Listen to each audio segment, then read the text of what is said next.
Okay, awesome. So like I said, my name is Sheila Weaver. I'm a licensed clinical social worker with the Idaho Caregiver Alliance.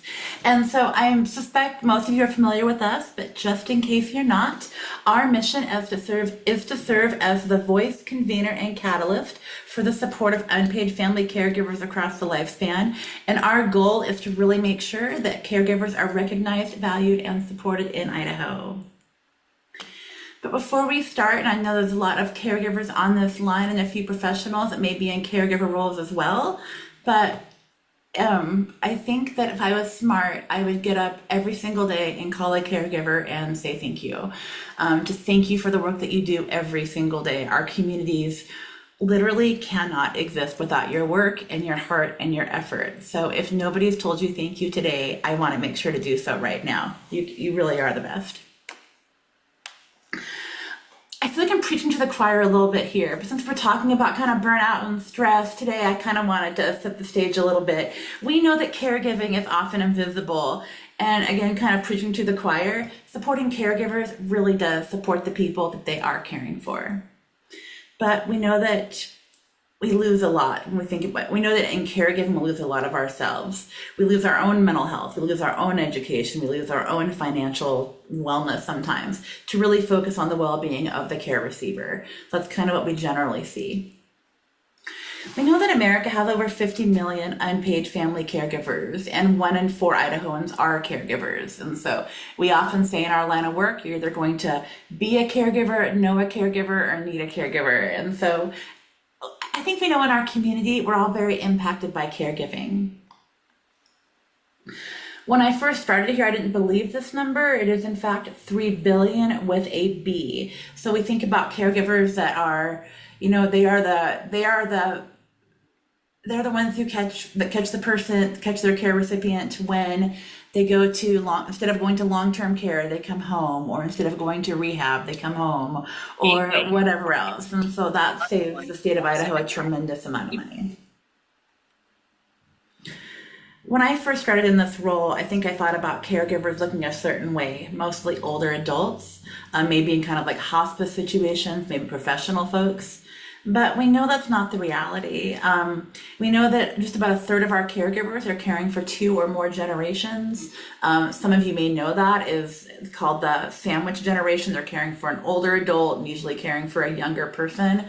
A colleague described it a while back as a panini generation because people are being squeezed from both sides. And what we also know is that caregiving is not just a concern of older adults. We are seeing an increasing Generation X, millennials, and Gen Zers that are in these caregiver roles in all kinds of ways. We know that caregivers aren't just engaging in activities of daily living. So the caregivers aren't just helping people get rides and put their shoes on. They are at the front of the line. They are the ones that are doing the advocating, they're monitoring, they're the ones that are on the phones. A lot of you are nodding your head. You certainly already know this, but I want caregivers to know you're not alone. And there's a lot of information out there kind of floating around about caregivers, but you're doing a tremendous amount of work. Everybody's impacted by caregiving no matter where you're at. We know that our millennial caregivers are more likely to be supporting somebody with like a mental health condition while still employed. We know that Black and Latinx Latinx population is the largest minority in the state. They are providing more care to a loved one in home than their white counterparts. And LGBTQIA caregivers are providing care at a higher rate than the general population. There's some really interesting research about that. This is kind of some interesting research that I want to share with all of you, and I hope you'll take some time to kind of maybe find yourself and kind of pick out your own stage right now. When you look at stages of caregiving, there's anywhere from about 3 to 11 stages in the research, mostly dependent on condition or age sometimes, or just duration of an illness. But these seem to be pretty agreed upon. And so we'll kind of start going through those. So we think about these expectant caregivers. And so I think about, well, I'll come back to that in a second. So in this initial stage of caregiving, potential caregivers start to realize that they can no longer care for they start to realize that somebody else can no longer care for themselves entirely. And it may come from an observed behavior, a diagnosis, or like a medical professional or some kind of combination of it.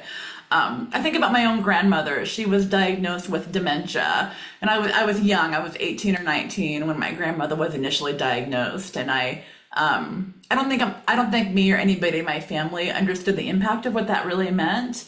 And so I went to go visit her one day, and she'd written my name on the calendar, Sheila, and she'd written the E backward. And my grandmother was a librarian for 27 years. She was well read. She had beautiful handwriting. And it was that first moment of like, oh no, it was just this little thing that made us think like she's gonna need more.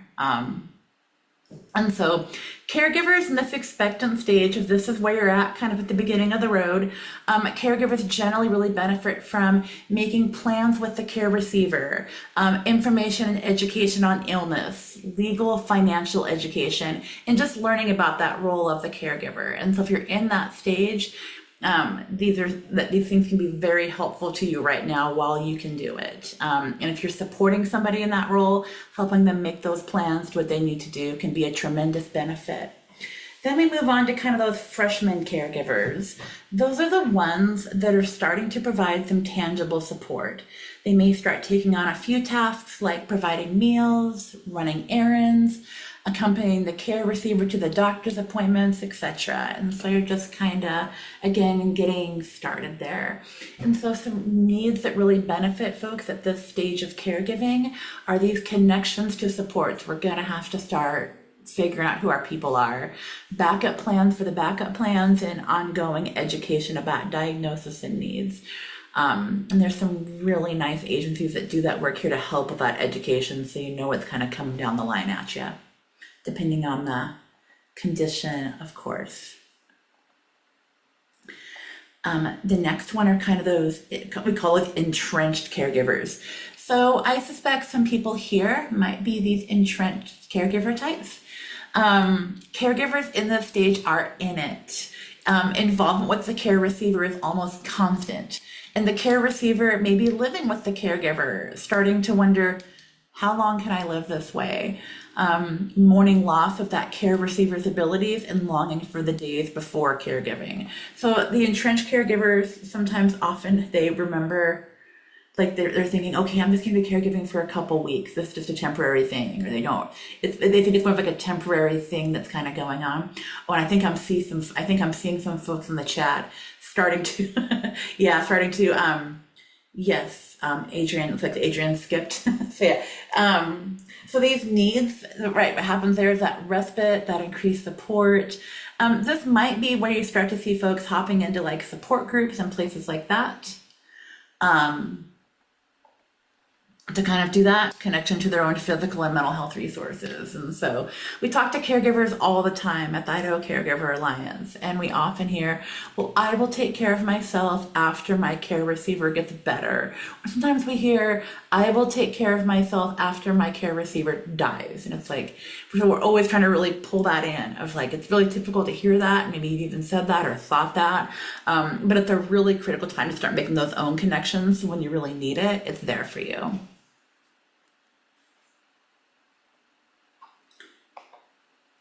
And then the next stage are these pragmatic caregivers. And I also guess there's some people just by the chat, I'm guessing there's some folks like this here.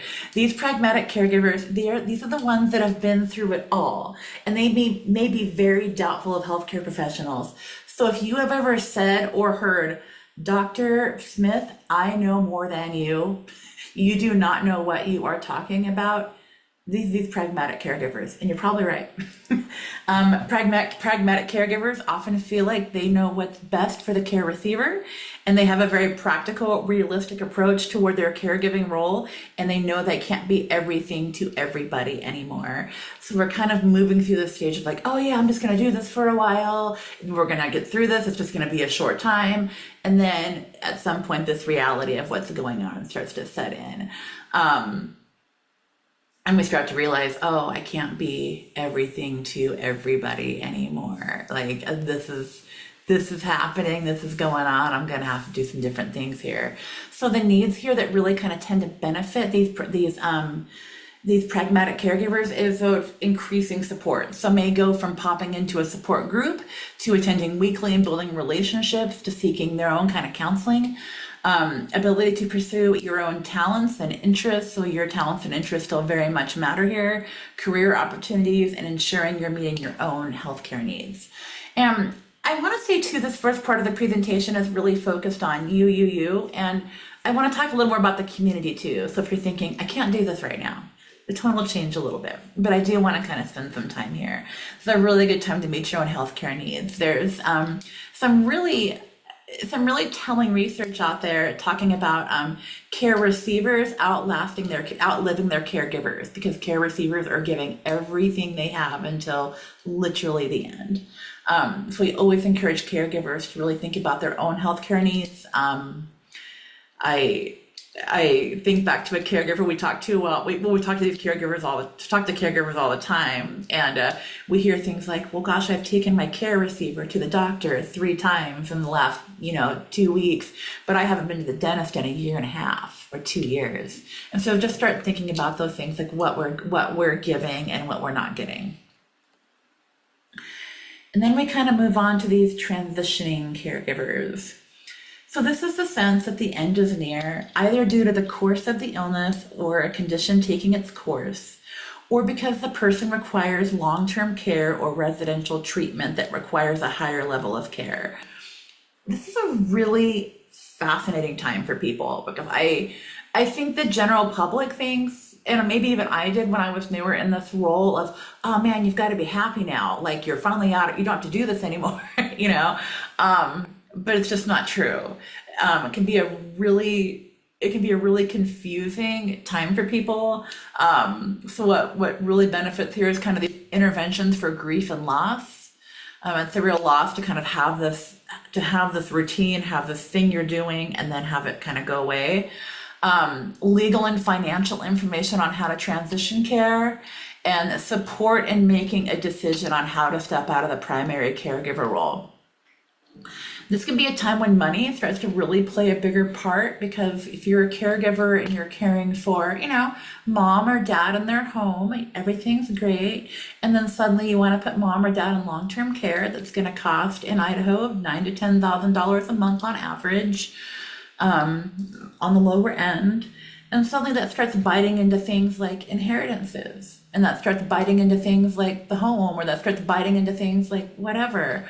And so that can be a really tricky time for families, because if you've got a caregiver there just kind of taking care of things the whole time, when the caregiver starts to back out, it can be a high conflict time for caregivers.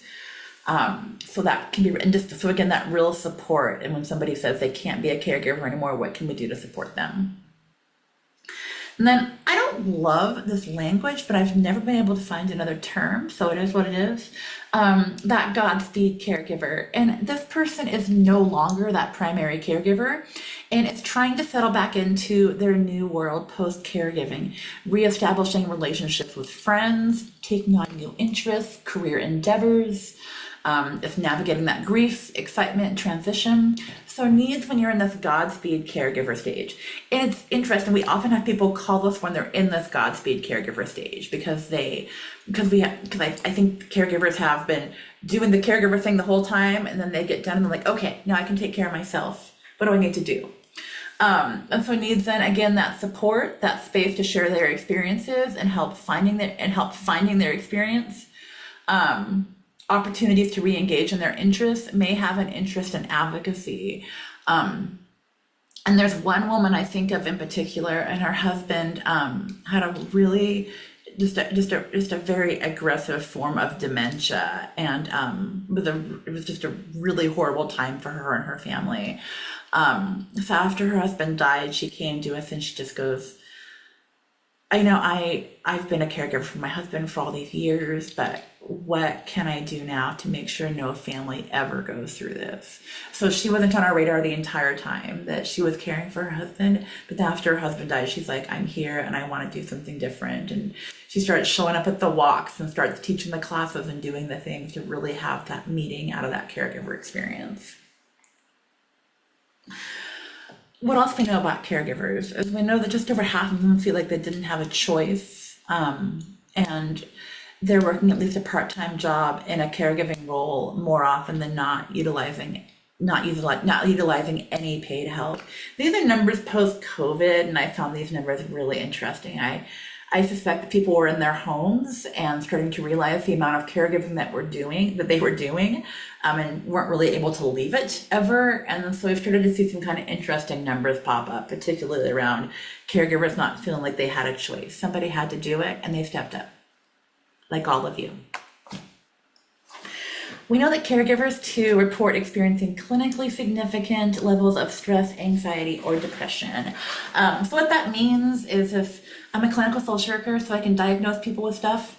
Nobody here, but I can diagnose people with. So somebody comes. So it means half the people in this room, if you come to me and give me your symptoms, more likely than not, you are going to be diagnosed with. You would meet criteria to be diagnosed with depression, anxiety, or something along those lines. And we know that caregivers are getting squeezed, and they're turning to a lot of coping mechanisms that sometimes we wish they weren't, to get their needs met. So I'm going to go ahead and turn this over then to my, excuse me, my colleague Jennifer Glenn, to talk about caregiver burnout and what that looks like. Okay, so caregiver burnout is just that physical and emotional exhaustion associated with too much work and not enough resources. It can cause depression, anxiety. Suddenly you're having difficulty enjoying activities, increased conflicts with others in your life. And there's a lot that plays into what builds up to that burnout. It can be the emotional roles related to caregiving. Oftentimes you're managing a chronic condition, and there's just no way to make that person well. It's just a constant management of a chronic condition. You have a lot of conflicting demands in your life. You have kids, sometimes spouses, you're taking care of grandkids. Some of you are employed, and you have all of these demands from work and home. And there's a lot of conflict from trying to meet everybody's demands. There's just a high workload, just too much work, and not enough time, and ambiguity of roles. Like, what are you responsible for, and what are those around you responsible for?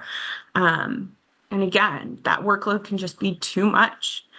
There's conflicting policies and procedures. Sometimes those resources that you're needing or wanting for your loved one or yourself are just not available, or those policies that are in place are preventing you from accessing them.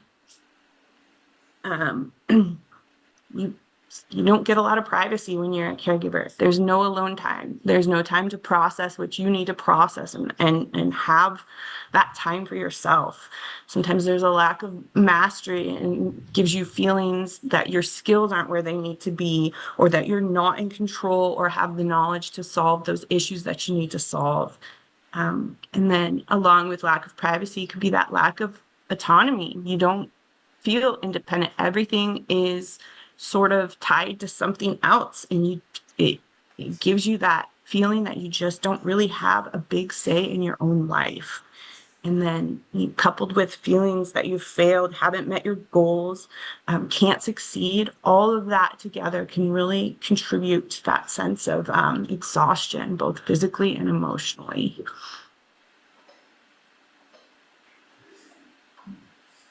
I hop to the next, Jen. Okay. So some of the symptoms that you're kind of experiencing some burnout can be depression, that constant fatigue, feelings of hopelessness, having your own health problems that maybe you're not taking the time to address or deal with. You might start withdrawing from social events or loved ones, not reaching out for support, not asking for help. And that can cause a decrease in your self-esteem. It can just make you feel like you're not good enough. And so those are some of the symptoms to look out for if you think that you are experiencing some burnout. Oh, you're on mute, Sheila. There we go. And then we move into the space of secondary traumatic stress. And so, what this is this vicarious or kind of indirect exposure to trauma via helping others. And so, you're seeing other people go through things and it's really bothering you. And so, this is a big slide. And so, this website down here, there's resources at the end of the slides. And we'll make sure that you get them. But this is kind of a cool resource called traumastewardship.org. But when talking about experiencing overwhelm and trauma, this writer talks about just feeling very lonely, grandiose, like I'm the only one that can do this, just being completely checked out, maybe being a little overloaded, angry, guilty, relationships are strained, just feeling like your nervous system is full, like if something pokes you, you're just gonna blow, so just very typical things that are going on. So when we have caregiver burnout and secondary traumatic stress, it can lead to what's called compassion fatigue. And so compassion fatigue is also known as vicarious trauma. And this is really described as the cost of caring for others who are in pain. When caregivers are unable to find the space to refuel, they can experience intense physical and psychological deterioration. And so it can look like this in every area of our lives. And so it can really reduce the ability to empathize or feel compassion for others. And we hear that sometimes, like people go through really tough things and we hear caregivers go, that's their deal. I can't deal with it. Or they're just kind of numbed out. And caregivers are really at a high risk for compassion fatigue. And it impacts every area of our life. So what this looks like is kind of cognitively, kind of intrusive memories, confusion, socially withdrawn, overprotective, emotionally anxiety, fear, overwhelmed, physiological. I think those are the ones that we think about the least and hear about the most.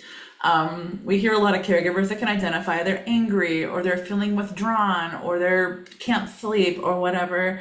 But then they go, oh, I've had this stomach ache for 3 months, or I've had a headache lingering for the last month.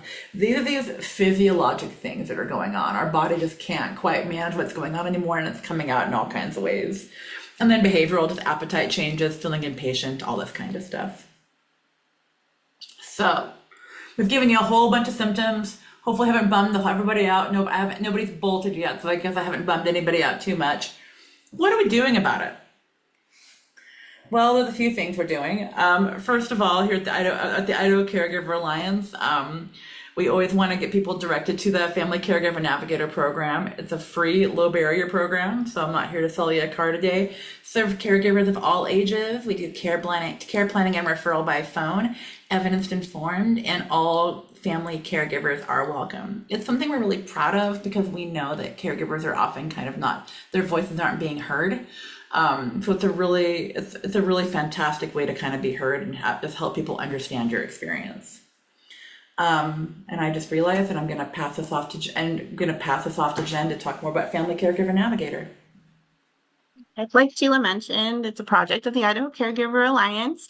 We're free, we're completely phone-based, and the goal really is to keep the caregiver at the center of focus. So our focus is more on the caregiver rather than the care recipient, and we serve caregivers all across the lifespan. So that could be, somebody taking care of a child who has some needs, grandparents taking care of their grandchildren in that kinship role, or people taking care of an aging parent. So just all across that lifespan. Go to the next slide, Sheila. Since our launch, we've been in contact with over 1,300 caregivers, done over 1,000 initial follow-up assessments, and done some care plans for people. And the way go to the next slide. Kind of the way we get to that care plan is we conduct a caregiver assessment to kind of assess the strengths and needs of the caregivers and match you with resources to help you kind of be successful in your caregiving journey.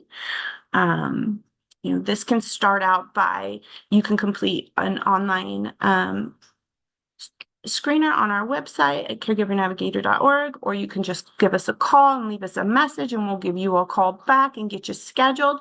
But we do the assessment, we get you your first care plan going, and then we go ahead and follow up with you in a few months, because people's needs change as time goes on, and we really want to make sure that this care plan is focused on you and your needs at whatever time you are in your caregiving journey.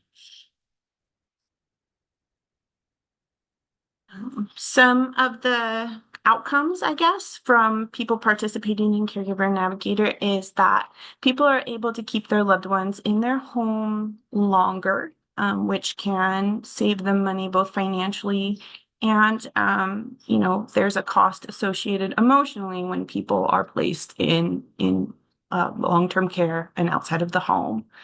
So we've kind of reduced the impact of both of those. We do see people's depression go down when they connect to resources, and then that feeling of identity discrepancy going down as well. And that's identity discrepancy is just kind of that stress or burden you feel when your current caregiving role doesn't really align with your sense of identity or your sense of self, right? So you kind of are dealing with a lot and maybe not able to be the person that you were or want to be before your caregiving journey started.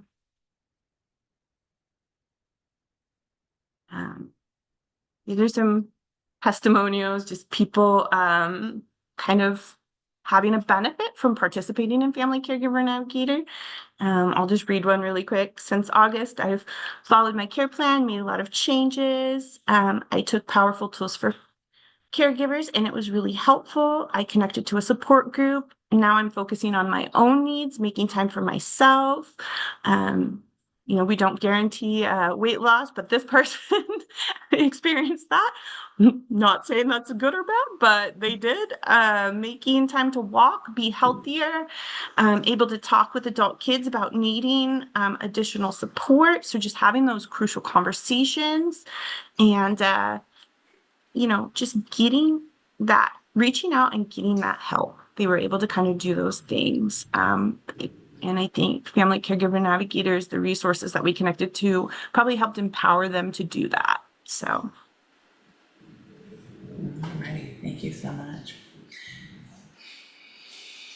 And like I said, if you want to connect with us, you can go online, caregivernavigator.org. It's a quick process. You just take the caregiving screener. I think it's all of 3 questions, and we will get a hold of you and schedule at a time that works for you. Again, we're completely phone-based, so you don't have to worry about coming in for an appointment or us coming to the house. We'll just do it completely over the phone. You can also email us or just give us a call, and we'll reach out and we'll get you scheduled at a time that works for you. Thank you, Jennifer. And then this is something that I share with a lot of and I want to acknowledge too, if you're in Boise, the storm of the month is apparently happening at this very moment. And so I think we're all a little distracted. So if cars start floating down the road or anything, we'll change directions, but we're going to stick with it for right now. But this is some information that I often give to providers when I talk to them. Like I talk to a lot of people that are I think a lot of people want to help caregivers, but they don't know how. So I try to give people some really tangible things and reasonably simple things they can do for caregivers, but I wanted to share them with you as well. Just how do we support caregivers? Just keeping caregivers feeling included, helping with transportation, doing those check-ins. I think that's for me, as a very social person, one of the most unfortunate things when I think about caregiving is seeing people being disconnected from their social systems and their supports when they need them the very most. So just thinking about how we continue to make those social connections, encouraging caregivers to meet their own healthcare needs, like sneak out to the doctor. And this is a health need you're doing right now. You're spending an hour thinking about how you're going to take care of things, how you're going to take care of yourself, how you're going to engage in this. And this means something. The fact that you're taking an hour out of your day to do this really means something. So thank you for taking the time to inject a little self-care into your life. And then of course, recognizing caregivers in your life, even if they are you. This is another cool tool I like to kind of pass off to people. This is really, well, I think it's good at any stage of caregiving, but I love to give it to like newer caregivers. But this is what's called an atlas. It's called the Atlas of Caregiving, and it helps people kind of map out like, okay, so the caregiver I suspect is probably like, or the care receiver is kind of going on right here, and just starting to kind of map out like, okay, so this is who we're caring for. This is what I can do. Who else is in my circle? Who else is in my world? And some of these folks are going to be really nearby. Some of them are going to be natural supports like other relatives or neighbors or whomever. Some of them might be professional supports like a therapist or a doctor or whoever is on that care team. Some of them might be these kind of middle folks. Maybe they're not right in our direct orbit. We can get to them pretty quick. And then there's those folks that can really support from afar as well. I'm always surprised by the amount of people we get calling us from all over the country. They're trying to do this like long distance caregiving. So we know that it's a very real thing. So that's a really cool resource, just to kind of think about like who's a part of this map. And making sure that we do have people that want to be, people that can be at the table with us, kind of in this with us. So before I get started here, I kind of want to share this with you because it's something I think about a lot. So I know we spend a lot of time, and I hear it in the chat too, like, well, I don't know how to do self-care. I don't have time for self-care. Like, what are you talking about? And I think we put a lot of pressure on caregivers, like, well, have you taken a bubble bath? Maybe that would take care of things. But we know that's just not the reality all the time. So I just want to make sure that we're naming that. And there's a couple of videos that I've watched fairly recently that have kind of I wanted to kind of share them with you. And one was about this, he was a researcher, and he was talking about doing work with postpartum moms that were experiencing postpartum depression. And that, just in case you're not familiar with postpartum depression, that really is just experiencing depression so intensely that it impacts a mom's ability to function and kind of care for their child. So the researcher asked these moms, what if somebody was here to share 50% of your responsibilities with you? So you'd wake up tomorrow and half the meals, half the house cleaning, half the feedings, half the 3 a.m. wake ups, the laundry, etc. was handled. What would that be like for you? And these women, almost 100% of them, what do we think they said? My life would be better. I wouldn't be depressed anymore. It would be life-changing. So it really did just speak to that, like, getting care from the community would really give them what they need to manage their own mental health needs. So it's disingenuous to tell people, I'm now yelling over thunder, so it's kind of funny. It's disingenuous to tell people, we're just gonna manage ourselves, we're just gonna self-care ourselves out of a really tricky situation. In the second of this video, this gentleman was talking about boxing. I don't watch a lot of boxing, but I've seen men, and sometimes women, usually men, in the ring kind of, beating up on each other and then going to their corners on break just long enough for someone to like spray water on their face and like put a Band-Aid on their head. And then they get back in the fight again. All while they're surrounded by a lot of people watching them do all the work. And I think that has some parallels to caregiving, because caregivers continue to be in that fight. They're doing the work, and they're asking for little in return, while a lot of people are watching.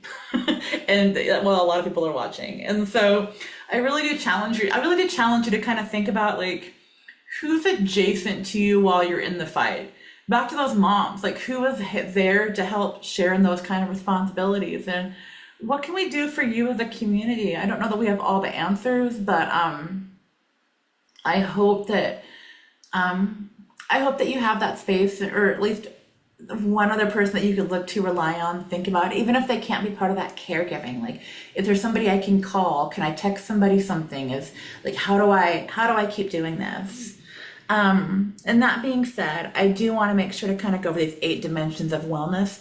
So this is a brand new little thing. This is a brand new slide. I was using another one until pretty recently, but that was more like self-care focused. But I think for caregivers, I think just that wellness piece can be incredibly powerful sometimes. And so these are the 8 dimensions of wellness from the Substance Abuse and Mental Health Services Administration, also known as SAMHSA, which is the little abbreviation here. So I really challenge you to leave with 2 goals for the next week.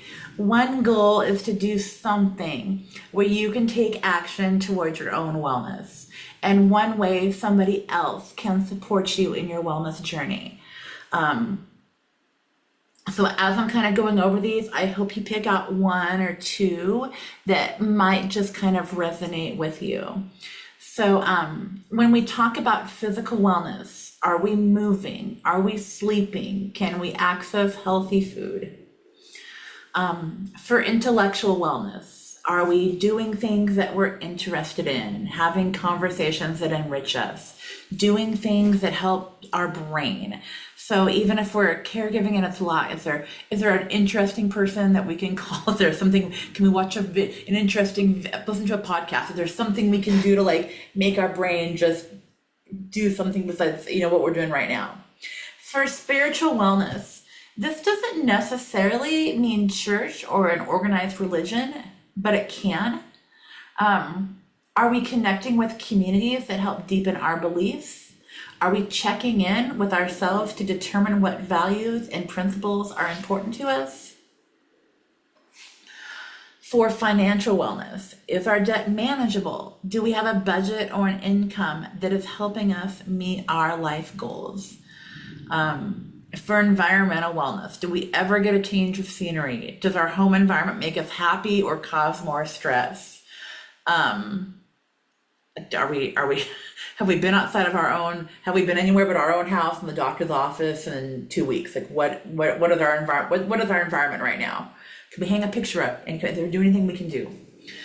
For social wellness, do we have people in our lives that care about us and that we care about them? Do we get to see them? Are we connecting with people that share our interests? For emotional wellness, do we have people we can talk to who really get us? Are we getting support? Are we managing stress in our own lives? For occupational wellness, it may or may not mean formal work, but are we taking actions toward work or a career we care about? Or are we celebrating our accomplishments and maintaining a sense of purpose? So even if we're retired, even if we're not working, like, is there something going on where we can maintain purpose? I've seen some really interesting articles around people that retire and die shortly after or get very ill shortly after. It's like we lose that sense of purpose. I'm seeing some nodding. We just lose that sense of purpose, and then it's like, oh, now what? And I'm actually gonna set a little timer. So let's just take a minute and let's do it. Let's just come up with let's just make let's just write down 2 goals. So just one that you can do for yourself, and one way perhaps there's somebody else that could do something for you or with you or could help you out somehow. So that's what we're looking at.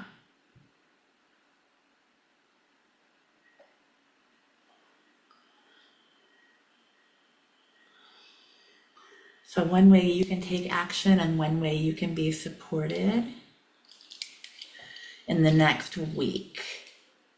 We'll make it kind of that SMART goal where it's specific, it's measurable, it's something that's attainable. Then it could be a tiny little thing like, I'm gonna walk around the block when I get done with this call. Or I'm going to do, maybe not now if you're in Boise, because you might have to swim. It's getting pretty wet out there. But another 10 seconds or so. Alrighty. So I hope that at least gave people a start to kind of think about a couple of things. If people are feeling brave, they are welcome to put that in the chat, but that is certainly not a requirement. But now what I want you to do, you wrote these down. So now I want you to take your pen or your pencil and I want you to draw a circle around them. So that circle creates the boundary that allows you to claim these goals for yourself. And so you've written them down, draw a little circle around them, draw a little fence around them so they're yours to have. Because we know that caregiving often comes with unanswered questions and things that feel unfinished. And so just put those in that little circle there. But even in the middle of all of that, it's okay for you to reach for something that's just yours. You deserve space in your own story too. You are so much more than just a caregiver. And all of us here, we sincerely hope you have the opportunity to meet your goals in the next week. We are all rooting for you, and the people in this room are rooting for you as well. I guarantee we all want everybody to succeed here. Couple more little things. Alrighty. So this is a kind of a cool little thing that I like to share with people. And so I still do a little bit of therapy on the side. So I do a lot of like grounding things with people. And this is this 5, 4, 3, 2, 1 grounding technique. And so this can be a really nice way to kind of get reconnected sometimes when you're just kind of like, when we're feeling a little out. So acknowledge 5 things that you can see around you. So if I think in my own little space right now, you probably can't see behind me. Well, in my fake space, I can see my little plant. I can see my little white thing. So just acknowledging the things that, so just putting your feet on the ground and acknowledging the things you can see around you. And then acknowledging 4 things you can touch around you. So can you put your hand on your desk? Can you put your hand on your phone? What are these things that are just in our environment that are right there?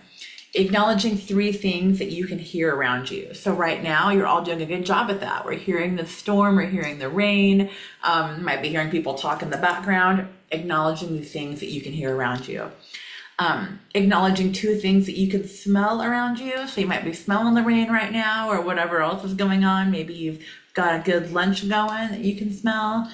And acknowledging 1 thing that you can taste around you. So do you have something around you that you can taste kind of what's going on? So I've been giving this to people for years, and I still don't know that I ever get the order right, and it's okay. So if you do 5 things you can touch and 4 things you can, it's okay. It's okay. The order is not important. It's just kind of stopping and kind of just checking in with our own surrounding for a little bit. And the other one, we're going to see if this works. This can be this might be, let's see here. I think I'm going to share and unshare actually. It's always a gamble doing videos on Zoom. It's like, but I wanted to try. I was feeling brave today, so we'll see if it works. Okay, so this is just, there's a gazillion of these out here. This is one from Calm. It's just a little breathing bubble. And so if you just type in like Google Calm breathing bubble, there's a gazillion of these, and they're all over YouTube too. So they're all different ones, but let's just take a sec. Let's just take a minute or so to see if we can do it.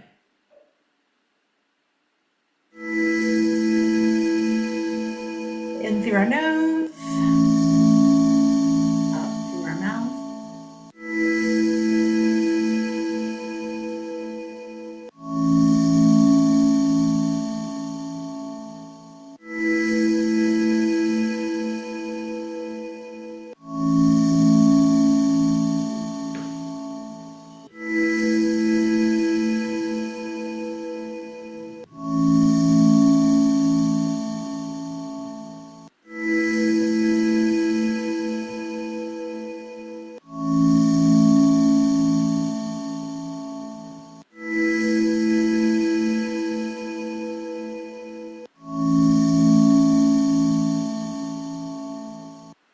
Alrighty. So while we're all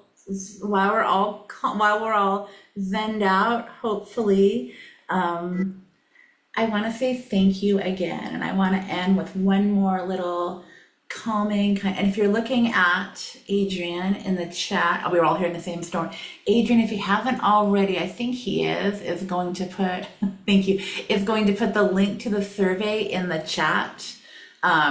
To make sure you get your stuff. So, but I want to end today. This is called a loving kindness meditation. And it's something that we share at the Idaho Caregiver Alliance conference a lot, mostly because we like it. And there's a lot of good research on this particular meditation.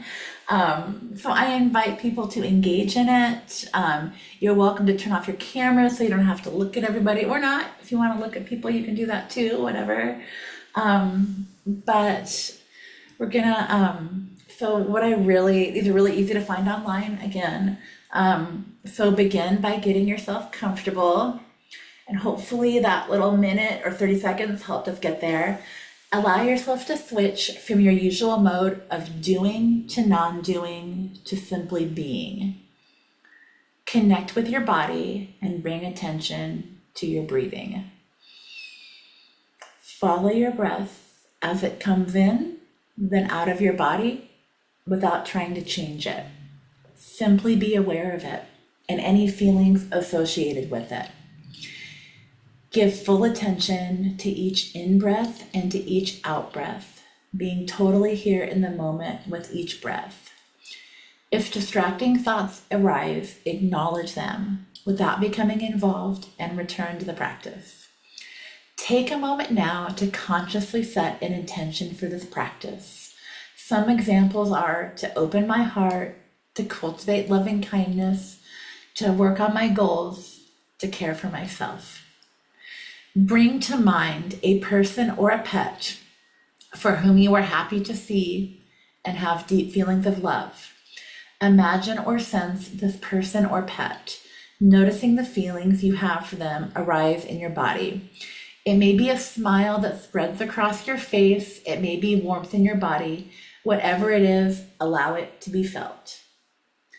Let go of this person or pet and continue to keep in awareness the feelings that have arisen. Bring to mind now and see if you can offer loving kindness to yourself by letting these words become your words. May I be safe. May I be happy. May I be healthy. May I live in peace no matter what I am given. May my heart be filled with love and kindness. Notice the feelings and sensations that arise and let them be. Now try offering loving kindness to somebody who supports you. Bring that person to mind and let these words become your words. May you be safe. May you be happy. May you be healthy. May you live in peace no matter what you are given. May your heart be filled with love and kindness. Notice the feelings and sensations that arise and just let them be.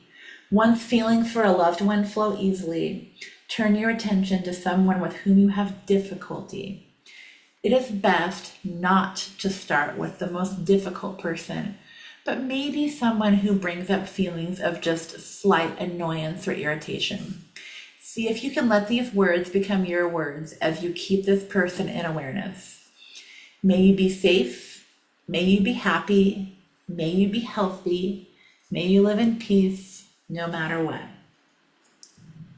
you are given. May your heart be filled with love and kindness. Notice the feelings and sensations that arise and see if you can just allow them and let them be. Now bring to mind the broader community of which you are a part of. Imagine the person you care for, your family, your colleagues, your neighbors, maybe the people in this room. Spread that attention out until you include yourself in this offering of loving kindness as you let these words become your words. May we be safe. May we be happy. May we be healthy. May we live in peace no matter what we are given. May our hearts be filled with love and kindness. Notice the sensations and feelings that arise within you.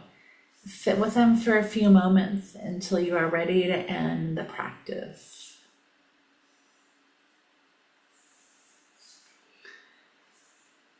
Thank you so much for being a caregiver. Thank you for allowing yourself this time today. We appreciate everything you do, and we hope you all have a wonderful day. Thank you for being here today. And here's how to contact us if we can do anything, and we'll make sure you get all of our little resources and all of our things. They'll be on the website. We'll put this on there. But thank you so much, everybody. Sheila, can you expand the